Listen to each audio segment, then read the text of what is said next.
All right, so some air came out of what was basically like a mini equity bubble after the election. That's pretty much what happened this week. Nothing changes on the risk radar. Green for stocks, holds, and everything else I think has been working quite well. Going to look at a few things that developed that are worth some attention, but the big takeaway is that valuations got to 24, 26, 25 times forward near the highs of the S&P. By perspective, that's really only in comparison to the COVID mania, which got to a forward PE of 30, and that's what happened to .com too. So, I mean, there was like a 24-hour period there coming into this week where stocks were about as expensive as we've ever seen them before for the S&P 500. So, all right, little pin comes out, some air comes out of what was basically a little mini bubble. VIX tells this story pretty well. Do we really need to be at VIX 13.5 right now? Probably not. That's probably a little bit low. Now, we did hear the case this week from Jim Carzon that there's going to be lots of volatility supply. So thinking about the end of the year and the seasonality that generally helps around this time, that's comforting. There are a few other things that are a bit discomforting, though, that I think made us realize VIX 13.5 is a little bit low. S&P's chart, fine. Higher highs still, higher lows. If we slip back down into the pre-election range, then I think maybe the light goes yellow. But really, until you start making lower lows, then I think you're in pretty decent shape. VIX had this huge plunge, which was exactly the framework that I had going into the election. So I think all of this makes a lot of sense and also kind of fits into what should have probably been expected. Things to go smoothly around the election, vol drops. Now, the degree to which people were running with some of the narratives, fair point. Okay, I get it. Stuff got pretty juicy there.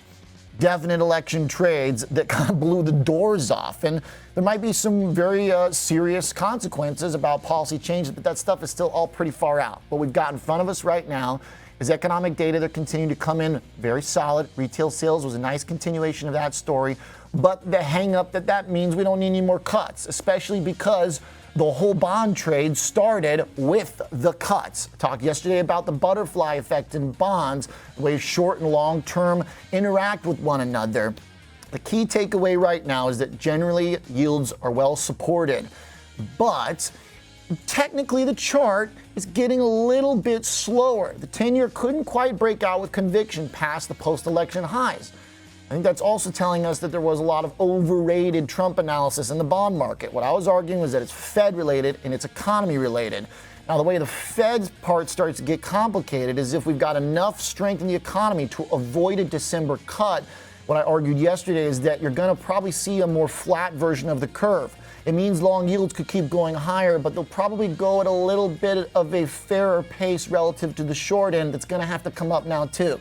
What we've had so far has been blowout steepening with growth expectations around the 10-year. But that's also because we got another 25 basis points on top of the 50 from the Fed. But what we realized this week with inflation is that the Fed probably doesn't need to go in December. Odds are still elevated. I think they should be more like 50 at least until we get the next set of data. They're more like 60 plus, but earlier in the week they were at like 85. So it's already starting to move my way. The flattening potential that I talked about yesterday can basically happen one of two ways. It can happen as yields move higher together, but the short term comes up, so we keep those growth expectations, and the Fed just doesn't have to cut, and everything's happy-go-lucky. I'm fine with the bear steepener. But we could also get some flattening in a way in which the long yield struggles a bit. The dollar's had this massive move.